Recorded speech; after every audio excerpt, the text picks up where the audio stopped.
svētruna. Un svētrunas tēma – viņš piedod un glābi.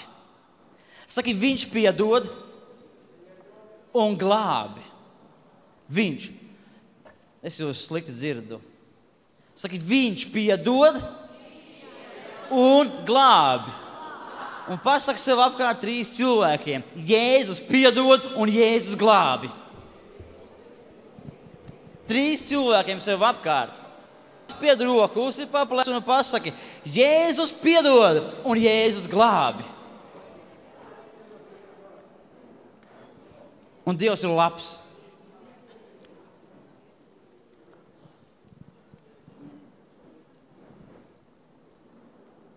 Mateja evaņģēlijā, 1. nodaļā, 21. pants ir rakstīts. Viņa dzemdēs dēlu, un tā vārdu tev būs saukt Jēzus, jo viņš atpestīs, jeb izglābs savu tautu no viņas grēkiem. Šos vārdus Dievs saka Jāzepam. Marija bija sadarināta ar Jāzepu. Un Dievam patikās savā mīlestībā pret cilvēkiem nākt cilvēka miesā virs zemes, dzīvot cilvēka dzīvi, mirt par mūsu grēkiem, augšām celties. Un viņš izvēlējās jaunavu Mariju, un no svētā gara viņa ieņēma bērnu, un Dievs atklājās Jāzepam un paziņoja. Marija, viņa dzemdēs dēlu, un tev viņu būs saukt Jēzus, jo viņš izglābs no grēkiem. Pirms vēl Jēzus piedzima, viņam tiek dots vārds. Un Jēzus tulkojumā nozīmē glābējs. Saki glābējs. Glābējs. Dievs nesaka, viņš piedos grēkus. Viņš saka, viņš glābs no grēkiem. Saki, viņš glābs.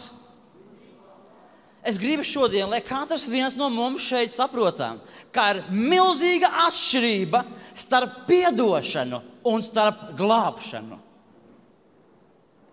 Piemēram, kad es mācījos skolā un biju pusaudžs, un ne tikai, bet izteikti tas bija pusaudžu vecumā un arī ātrāk, kad es izdarīju kādas palaidnības. Tad mani vecāki, jeb skolotāji, lika, jeb piespieda mani lūgt piedošanu. Kuram no jums vecāki vai kādi, vai skolotāji ir likuši lūgt piedošanu kādam cilvēkam, kam tu esi nodarījis pāri? Pasliet rokas, cik daudz ir lūguši piedošanu? Nu? Ok.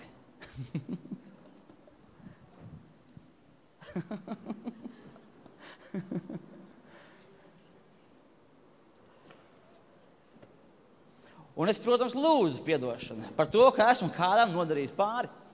Taču turpinu darīt.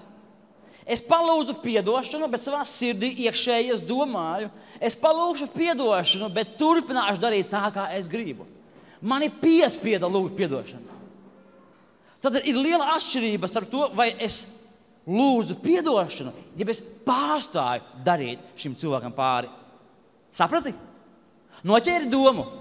Ir atšķirība starp piedošanu un starp reālu darbību, jeb glābšanu. Tieši tāpat cilvēkam ir liela atšķirība, vai Dievs piedod tavus grēkus. Tu dari grēkus, tu dari nepareizas lietas, pārkāp laulību, piemēram. Kaut kādas seksuālas perversijas, zakšana, meli. Nu, es varētu skaidīt daudz dažādas grēkus. Tas viss Dieva acīs ir negatīva. Un caur šiem te grēkiem tavā dzīvē atnāk lāsts. Atnāk slimības, nabadzība, depresija, bailes, dažādas demoniskas apsēstības un slimības, gan garīgas, gan fiziskas. Un iemesls tam visam ir tava nepreizā attieksme pret Dievu un cilvēkiem. Tu grēko. Un tam ir sekas. Un ir liela atšķirība, vai Dievs tev piedod tavus grēkus, jeb atbrīvo no tiem. Ja Dievs dara tevi brīvu, ja Jēzus dara tevi brīvu, jeb glābi no grēkiem, tad arī aizverās tās durvis, ar kurām atnāk tavā dzīvē Viņš ir lāsti, slimības, nabadzība, bailes un tā tālāk un tā joprojām. Noķēri domu? Ir atšķirība. Vai tavs grēks ir piedots, vai tu esi atbrīvots no grēka? Ir atšķirība, vai ārsts uzsver tev pa plecu un saka, veseļojies, ja tomēr tevi izārstē. Ir atšķirība. Amen? Draudzi, pasakiet amen. Ja tu piekrīti tam, tad satais skaidrs rokas tam kungam. Aplausi. Viņš piedod un viņš glābi. Efeziešiem vēstulē 1:7 ir rakstīts. Viņā, Jēzu Kristu, mums dota glābšana viņa asinīs un grēku piedošana pēc viņa bagātās žēlastības. Tātad viņš gan piedod, gan arī atbrīvo. Saki, viņš piedod un viņš atbrīvo. Es gribu, lai tu to atceries. Es gribu, lai šie vārdi tev nostēžās tavā prātā un tavā sirdī. Ka tu tiešām saņem reālu brīvību. Ka tu nenāc tikai pēc piedošanas, bet ka tu nāc pēc reālas brīvības. Jo Jēzus atbrīvo. Saki, Jēzus atbrīvo. Amen. Jēzus atbrīvo. Tas ir reāls, dzīvs Dievs. Un viņam ir reāls spēks darīt brīvu. Dievs ir labs. Es tev īsi pastāstīšu Bībeles pašu centru. Tev pat nav jāizlasa visa Bībele. Es tev pateikšu to pašu svarīgāko, kas tur ir rakstīts. Vecajā derībā, vairākus 1000 gadus atpakaļ, cilvēki, kā arī šodien, grēkoja un darīja nepareizas lietas attiecībā pret Dievu un cilvēkiem. Un viņiem bija iedibināta kārtība. Tā laika ticīgajiem bija kārtība. Ja tu izdarīji grēku, Bībele saka, Romiešiem 3:23, jo visi ir grēkojuši un visiem trūks dievišķās godības. Romiešiem 6:23, grēka alga ir nāve. Saki, grēka alga ir nāve. Nāve. Garīga nāve, fiziska nāve, slimības un tā tālāk. Bet Dieva balva ir mūžīga dzīvība Kristu Jēzu mūsu kungā. Mūžīga dzīvība. Tātad par izdarītu grēku cilvēkam pienākas nāve, jeb sods. Un cilvēks tā vietā, lai pats mirtu, nes savus templi dzīvnieku. Aitu, vērsi, balodi, trūbeles un tā tālāk. Priesteris ņēma un upurēja šo dzīvnieku Dievam. Vairākus 1000 gadus atpakaļ pasaulē bija šāda praktika, un tas nebija nekas īpašs. Cilvēka vietā mira dzīvnieks. Un šī dzīvnieka asinis lacīja uz altāra. Mācītāji, Mārcis, ko tu mums stāsti šitādas šausmas? Draugi, es stāstu tev paša evaņģēlija, jeb Bībeles būtība. Tad cilvēks upurēja dzīvniekus. Un šis te upuris, kad tu aiznes šo upuri, tu ņem no sava ganāmā pulka aitu, nesi uz templi, priesteris to upurēja. Asinis lacīja uz altāru un teica, tev ir piedots. Un šis cilvēks gāja mājās, viņam bija piedots, bet tajā pašā laikā viņš no iekšpuses palika tāds pats. Saproti? Viņš nemainījās no iekšpuses. Jā, likums viņam aizliedz darīt to, darīt šito. Bija īpaši reliģioza kārtība. Ja baiļu dēļ viņš to nedarīja. Un kad kaut kādus grēkus izdarīja, tad upurēja dzīvnieku. Par citiem grēkiem pienācās tūlītēja nāvi, ar akmeņiem nomētāja pat. Tā bija vecā derība. Bet šis te upuris, dzīvnieku upuris, nespēja darīt tevi pilnīgu. Saka, dzīvnieku upuris neizmaina mani. Tas neizmaina mani no iekšienes. Dzīvnieku asinis neatbrīvo un neglābi mani. Tas tikai pasludina piedošanu. Un tieši tāpēc 2000 gadus atpakaļ, jo tik ļoti Dievs pasauli mīlēja, kad deva savu vienpiedzimušo dēlu, lai neviens, kas tic, nepazustu, bet dabūtu mūžīgo dzīvību. Dievs nāca cilvēkam miesā, piedzima no jaunās Marijas. Vienlaicīgi cilvēks un vienlaicīgi Dievs. Viņš pats sevi upurēja, un viņš pats izlēja savas asinis. Tieši tāpat kā vecajā derībā dzīvnieku asinis, tā Dievs izlēja savas asinis. Viņš nāca cilvēku miesā un mira pie krusta. Vai tu esi dzirdējis par to, ka Jēzus mira pie krusta un izlēja savas asinis? Jesajas 53 ir rakstīts, ka viņš bija ievainots mūsu pārkāpumu dēļ un mūsu grēku dēļ satriekts. Viņš pienesa upuri par mani un par tevi. Un šis upuris, šīs asinis nav dzīvnieku asinis, bet Dieva asinis. Draugs, Jēzus asinis glābi. Saki, Jēzus glābi. Jēzus upuris glābi. Viņš ne tikai pasaka piedots, viņš atbrīvo un dziedina. Satais skaidrs troksni tavu kungam.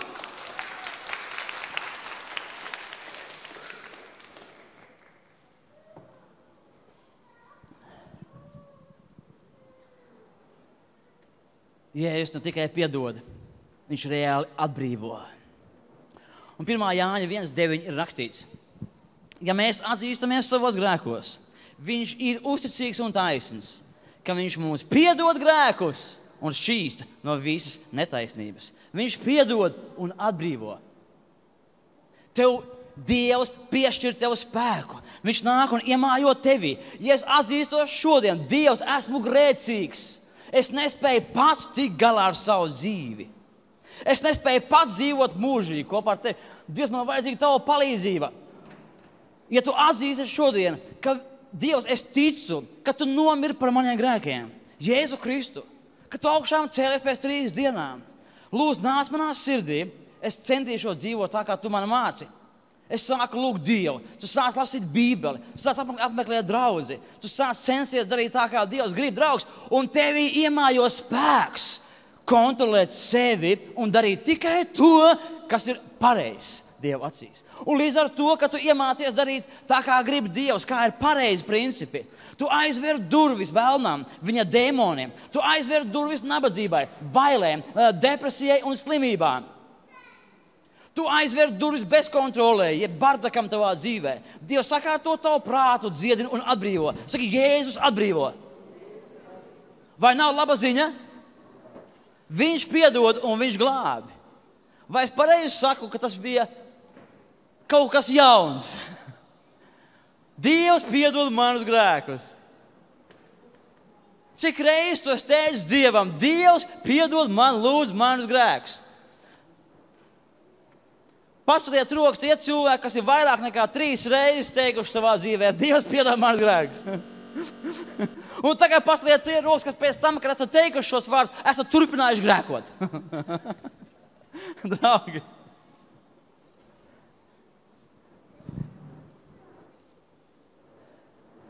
Mums ir jāsaprot, ka viņš nenomira par mums, lai mēs turpinātu grēkot. Viņš nomira par mums, lai izglābtu no grēkiem. Viņš glābi. Vai nav laba ziņa?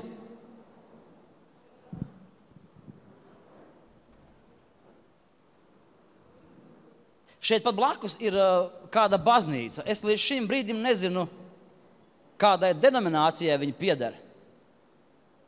Vai pareizticīgo, vai vēsticībnieku, te pat uz Golgoļa ielas, pie akadēmijas.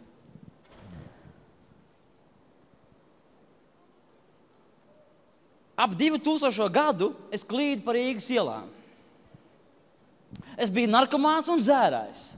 Man bija visas, gandrīz visi iespējami grēki. Sekas, depresija, atkarības. Es biju nelaimīgs. Lai arī es centos dzīvot tādas maskas un apgalvot, ka ar mani viss ir kārtībā, taču es biju dziļi nelaimīgs. Un kad gāju garām baznīcām, es domāju par Dievu. Man ir vajadzīga palīdzība. Es sapratu, es pats ar savu dzīvi netiek galā. Un kādu reizi es iegāju lūgt šajā baznīcā. Dievkalpojums tur notika svešā valodā, es nezinu kādā, grieķu vai kādā. Kalpotājs kvēpināja dūmus. Es apmēram pusstundu nostāvēju šajā vietā. Apmēram pusstundu šeit blakus. Es nostāvēju šajā baznīcā. Man klāt neviens nepienāca, es neko nesapratu, nekā. Kā tas iegāja tur, tā tas aizgāja. Bet, draugi, šodien es ar tevi runāju skaidrā latviešu valodā. Šodien tu esi šeit un pie tevis, vai ir kāds, pie kura šodien kāds nepienāca un nepaspied roku? Tev šeit uzņēma, tev šeit sagaidīja. Tev šeit droši vien pat ir jau draugi. Un es runāju ar tevi skaidrā valodā. Un lūk, tieši tāpēc šodien šeit, tieši blakus tai baznīcai, ir mūsu draudze, kas runā latviski. kas runā skaidru valodu, ka Jēzus piedod un Jēzus glābi. Saki, Jēzus piedod. Jēzus piedod. Amen. Jēzus piedod un Jēzus glābi. Viņš piedod un glābi. 2000. gadu es sagaidīju Domlaukumā, toreiz vēl narkomāns būdams. Es ļoti gribēju mainīt savu dzīvi. Ļoti gribēju. Man bija tā viss piegriezies. Es domāju par pašnāvību. Piedevām es vēl biju policijas meklēšanā. Mēs nodarbojamies ar dažādām noziedzīgām darbībām. Biju tādā kā bandā. Un jaunais gads Domlaukumā. Tieši tāpat kā šodien ir šī gada nogale. Es atceros salūts. Es atceros baltas, slapjas, lielas sniega pārslas, kas krita man acīs. Un es nolēmu pie sevīm. No visas savas sirds. Viss. Sākot ar jauno gadu, es beidzu dzert, es beidzu lietot narkotikas, es sāku jaunu dzīvi. Saprot? Ar visiem saviem spēkiem es nolēmu, es sākšu jaunu dzīvi 2000. gadā. Pagāja apmēram 2 stundas, es jau stāvēju un klauvēju pie točkas, pie tām durvīm dzīvokļa, kur tirgo narkotikas. Es nebiju spējīgs pats mainīt savu dzīvi. Tas bija viss, ko es spēju. 2 stundas noturēties.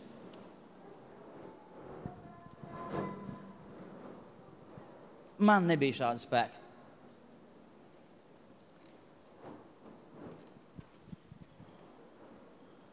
Kā domā? Narkomāns cietumā. Viņš vairs nav narkomāns? Vai alkoholiķis izolēts kādā speciālā izolatorā, un viņš nevar dabūt alkoholu, vai viņš tomēr nav alkoholiķis? Vai laulības pārkāpējs tikai tāpēc, ka sieva ir blakus un vēro visu tavu sojas, kur tu skaties un ko tu dari, un ka tu nevari pārkāpt laulību, tu domā par to. Vai tomēr tu tik un tā, tu neesi laulības pārkāpējs. Cūka arī Āfrikā ir cūka. Vai tu domā, ka tu esi nabaks šeit Latvijā? Tu aizbrauks uz ārzemēm, tu būsi bagāts? Nabaks Latvijā ir nabaks ārzemēs. Bagāts ārzemēs ir bagāts arī Latvijā.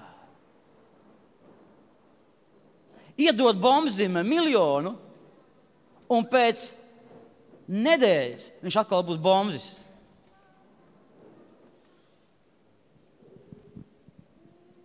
Atņem miljonāram miljonus. Un pēc kāda gada, 2, 3, viņš atkal būs miljonārs. Saki, viņš piedod un glābi. Pienāca brīdis manā dzīvē, kad es teicu Jēzum šādu lūgšanu. Jēzu, es ticu, ka tu esi Dieva dēls. Es ticu, ka tu nomiri par maniem grēkiem. Lūdzu, nāc manā sirdī un maini man dzīvi. Un tas bija mans patiesas lēmums.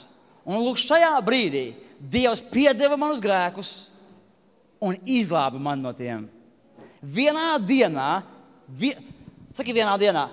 viņš vienā dienā izmainīja mani no iekšienes. Viņš ne tikai piedeva, bet atņēma man vēlmi lietot narkotikas. Viņš atņēma man vēlmi lietot alkoholu. Es tiku brīvs no visādām nereālām nejēdzībām.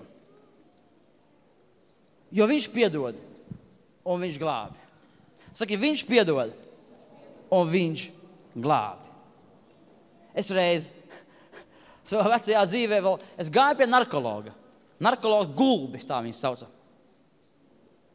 Un viņš man uzzīmēja tādu taisni, un tā nogriezumi beigās. Lūk, te ir tava dzīve, tu esi dzēris alkoholu, un te tu apstājies. Tava dzīve turpinās, taču tu visu savu dzīvi paliec alkoholiķis. Tu vari atturēties dzert, taču tu esi slims, un tev šī slimība paliek. Draugs, Jēzus atnāca manā dzīvē, un šo taisni iztaisnoja. Viņš izņēma no manis ārā grēku. Saka, Jēzus atbrīvo. Tas kungs ir mans ārsts. Viņš reāli atbrīvo un reāli dziedina. Un tas ir tas, ko es šodien gribēju tev pateikt. Saki, viņš glābi un viņš atbrīvo. Debes Tēvs, es Tev lūdzu, ka mēs katrs šodien saprotam, izprotam, ka mēs piedzīvojam Tevi, ka mēs nākam pie Tevis ne tikai pēc piedošanas, bet ka mēs gribam reāli, ka Tu nāc un maini mūsu dzīves, ka Tu nāc reāli un glābi no mūsu pārkāpumiem un grēkiem, ka Tu nāc un reāli dziedini un reāli atbrīvo. Amen. Amen.